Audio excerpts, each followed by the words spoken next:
Yes, ẹ̀yin tèmi, ṣàlàáfíà lẹ wà. Mo kí everybody, mo kí ọkùnrin, mo kí obìnrin. Thank you for joining me on Point by Two, cancel ọkọ àtìyàwó. Ẹ̀yin náà gbọ́ ọkọ àtìyàwó, ambassador ọkọ àtìyàwó. Ẹ̀yin excuse me o. Program yìí giving hope to the hopeless. Ṣé dandan ó ní pé ká fi okó sínú òbò? Ṣé dandan ni? Ọ̀rọ̀ yìí láàrin olólùfẹ́ méjì tí wọ́n nífẹ̀ẹ́ ara wọn ni o. Kìí ṣe láàrin ẹ̀yin tẹ́ lè define love from lost. Ọ̀pọ̀lọpọ̀ marriage is lost. Ìfẹ́ wà láàrin wọn, ṣùgbọ́n ọkọ wọn ti gé prostate ẹ̀, kò ní action mọ́, okó rẹ̀ ò lè ṣiṣẹ́ fún ìyàwó ẹ̀ mọ́. Ṣé dólè ni? Ọ̀nà wo míì láti lè gbà satisfy ara wa? Mo fi sọ wípé alẹ́ rẹbẹ. Kí ni jẹ́fẹ́? That is love making. Kí ni jẹ́ sex? Ìfẹ́, eré ìfẹ́, sex, dídó nìyẹn. Kí ló wá ní, kí la wá ń define as dídó yẹn? À ń define it as physical act tó lè lead sí pleasure. A dẹ̀ ń define love making, eré ìfẹ́, as feelings ni láàrin lọ́kọláya. Tí Ọlọ́run tó bá wá bá yín ṣe, tí okó pé, tí òbó pé, tí ò sí wàhálà sickness kankan, tẹ́ bá wá dóra yín, ìfẹ́ yín mọ́ tún strong sí ni. So ìgbà míì a máa fi dídó yẹn, a máa fi ń show ìfẹ́ ní àárín àwọn tó nífẹ̀ẹ́ ara wọn ni o. But ọkùnrin ò nífẹ̀ẹ́ rẹ̀, ó wá fẹ́ fi dídó yí lọ́rùn kó lè nífẹ̀ẹ́ rẹ̀. O mistake o. Ẹ̀yin ẹ wo àwọn ajínigbé yẹn, wọ́n jí obìnrin gbé, wọ́n na obìnrin. Lẹ́yìn ìgbà tán bá nà tán, wọ́n wá dó. Lẹ́yìn ìgbà tán bá dó tán, wọ́n tún nà án. Ṣé ìfẹ́ nìyẹn? Ìfẹ́ kọ́. Ìfẹ́ jìnnà sí dídó pátápátá. Ẹ̀yin tẹ́ ẹ fi pé bóyá ẹni tó bá wà nínú ilé rẹ̀, tó bá ń dó mi lọ, bóyá ó lè mọ nífẹ̀ẹ́ mi. Ó lè large percentage, ó lè mọ nífẹ̀ẹ́ rẹ̀ láíláí. That is why nǹkan tó ń ṣẹlẹ̀ lọ́wọ́lọ́wọ́ society wa tó fi ń ṣẹlẹ̀ too many divorce cases.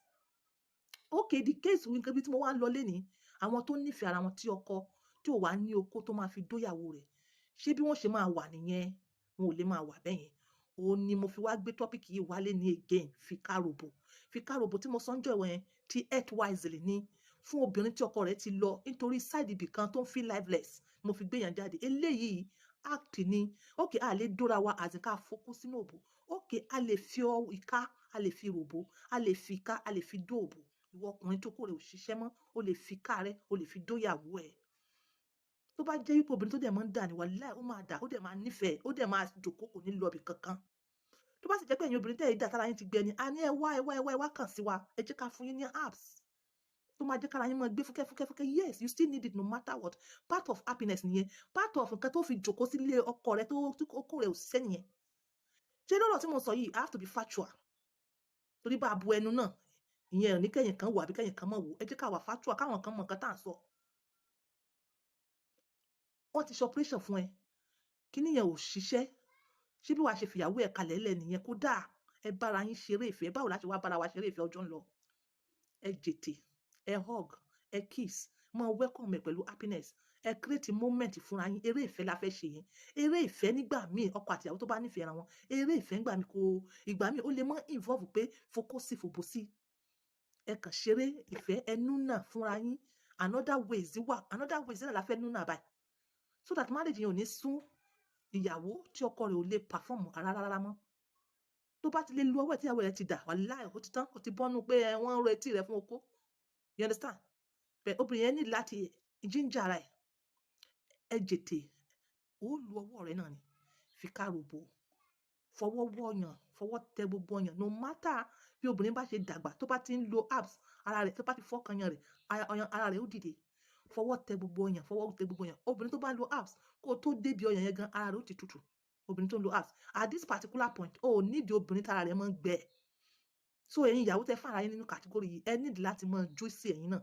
So ẹ wá lubricant wọkọ.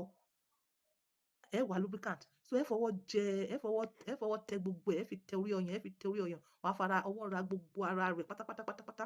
Ibi tá à ń lọ gangan, òun náà ni fikarobo. Ọwọ́ rẹ̀ ò gbọdọ̀ dọ̀tí, kò gbọdọ̀ ní ata, kò sì gbọdọ̀ ní èékánná. Wàá fọwọ́ ra ó tutù. Gbogbo nǹkan tá à ń pè ní ètè, labia minora, labia majora, pitonin glands, perineum, gbogbo ẹ̀ débi ẹ̀yìn ẹ̀ wàá fọwọ́ jẹ́, wàá fọwọ́ là, wàá fọwọ́ ṣe, wàá fọwọ́ jẹ. Wẹ́ ẹ̀yìn kan mind kẹ́ là. Tó bá yẹ pé wọ́n wà lára àwọn tó ń là, dákun, tó bá wà against ẹ o lè tún ṣe. Ara ìfẹ́ náà ni. Yes, ara ìfẹ́ ni. Tó bá wà against ẹ o, tó feel pé kò wà against ẹ, tó ti ń ṣe tẹ́lẹ̀, tó ti máa ń dùn mẹ́ before kó tó di pé ẹ wá ní problem, mọ̀ ṣe. You understand? O lè ṣe yẹn. Tó bá sì jẹ́ pé ìwọ tó jẹ́ pé àwùzùbíláì ni o fẹ́ ṣe, ẹnu tá a fi ń gbàdúrà ni o wà against ẹ, keep it, lo ìka. Because ó mọ̀ pé fault yẹn sìn, ọ̀tọ̀wọ́ ẹ ni, ìwọ ni o dìde àsọkọ.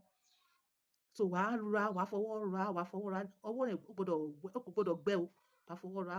Ọwọ́ tó wà comfortable fún ẹ, which mo believe gbọdọ̀ jẹ́ left hand. Yes, position ara rẹ síbi tí left hand yẹn ti máa wà okay fún ẹ. So ibi ìka àárín yẹn, the first line níbi ìka àárín yẹn, ìka yìí, the first line yìí, wàá ti tìbọ̀, wàá wá ṣẹ́ sókè, wàá tìbọ̀, wàá wá ṣẹ́ ọwọ́ yẹn sókè. Ibẹ̀ yẹn là ń pè ní G-spot. Kọ́kọ́ máa ṣe. Meanwhile, o ti kọ́kọ́ ṣe gbogbo wájú yẹn, o ti kọ́kọ́ fọwọ́ ra wájú yẹn. Tó bá yẹ pé obìnrin tó ti ń juicy ni, òun gan á máa anticipate pé kó fọwọ́ sínú ẹ̀.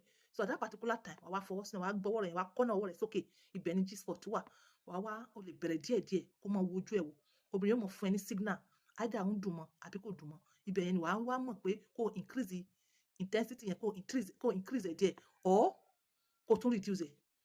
Yes. But ibi tó bó ṣe máa hit ibẹ̀ yẹn dáadáa, òun ni kó wà a little bit harder. Yes, and rough, and at the same time, you have to be careful. So wàá ṣe, wàá tún yọ ọwọ́ rẹ síta, wàá tún tìbọ̀, wàá tún yọ síta, wàá tún ṣe bí kún fọwọ́ yẹn dó, wàá tún padà síbi G-spot yẹn. By the time fún máa ṣe system yìí tó bí mẹ́ta, tó bá yẹ pé obìnrin tó ń dà ní, ó máa dà. At the same time, tó bá dẹ̀ dà tán, padà lọ síbi ọyàn kó tó fún yẹn ìṣeré. Then ìwọ obìnrin náà má fi ọkọ rẹ̀ kalẹ̀. Despite the fact pé okó rẹ̀ ò ṣiṣẹ́, má nù náà pé okó rẹ̀ ò ṣiṣẹ́. Appreciate okó rẹ̀ náà bó ṣe wà nílò yẹn. Fún àwọn gbogbo round gbogbo ihò, gbogbo kíní là. Tí ó bá jẹ́ pé bó ṣe ń là, bó ṣe ń fọwọ́ sí yẹn, kíní yẹn ṣe gbùrù. Ó dìde díẹ̀. Mi ò ní púpọ̀, ó kàn dìde díẹ̀. Yes. Pump by 2. A fún ní apps, ó máa ṣiṣẹ́. Bẹ́ẹ̀ tí wọ́n gan bá ṣe service dé àárín yẹn, báwo ló ṣe fẹ́ mọ̀ pé ó lè gbórí sókè díẹ̀? Ó máa gbórí sókè díẹ̀ o. Ó lè mọ́ ní agbára láti dó obìnrin o. Bẹ́ẹ̀ tó bá ti lè gbórí sókè díẹ̀, a jẹ́ pé tó bá rí apps tá boost ẹ̀, ó máa ṣiṣẹ́. So ẹ má gbàgbé ara yín bẹ́ẹ̀. Ẹ fìka ròbò, ẹ fìka dóòbò. Ìwọ náà fi ìka rẹ wo obìnrin, àtẹnu ẹ fi gbé ọkọ rẹ débẹ̀.